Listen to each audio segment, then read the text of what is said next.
Urijah Faber, 145-pound champion with WEC, joining us here on the No Holds Barred Show. How are you doing today?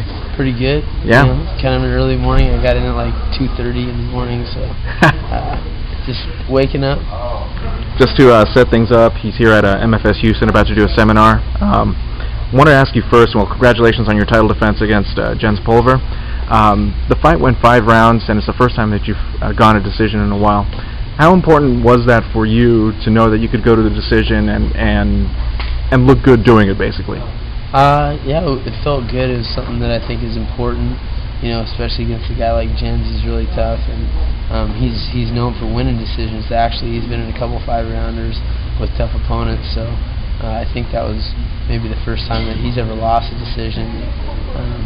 I really got to showcase some of my stand-up skills, and that's pretty important for me, for my own psyche, and you know, it was a good experience all around.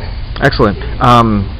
The members of the team that helped train you, Andy K, Jose Urias in boxing, and I believe it's is it Casio Wernick?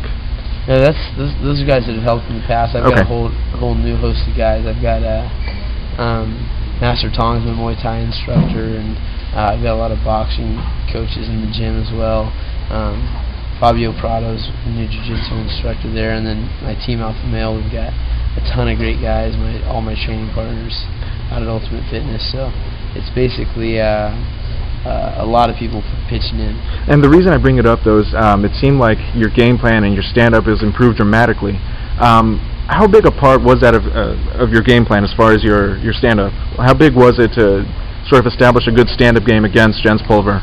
I mean, you have to. This is mixed martial arts, so you have to be good at everything. And I've been working on my stand-up for a long time. You know, I've had a lot of great trainers and throughout the years, and I pick up all the stuff I can from them.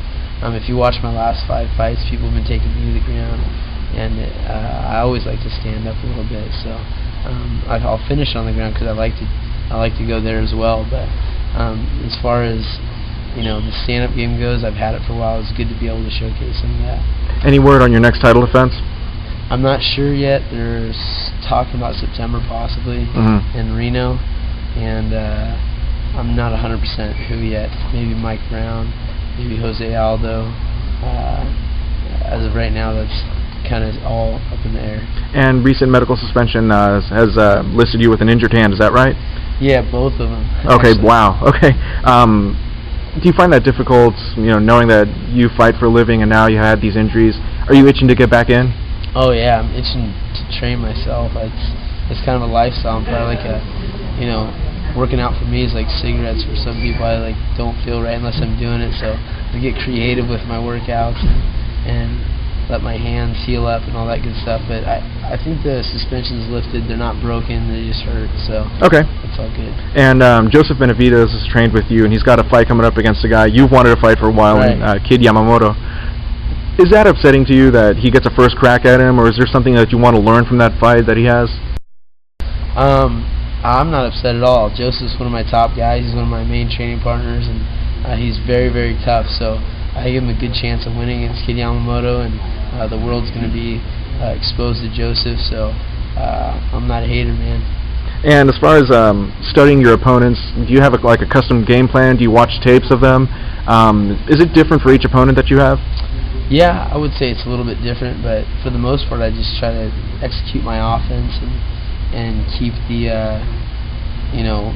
keep my aggressive style on them. But I do like to watch tape and basically get an idea of how they fight, what kind of will they have and where they like to take fights and stuff like that. But I don't do huge game plans on fights. I kind of just take it as it comes.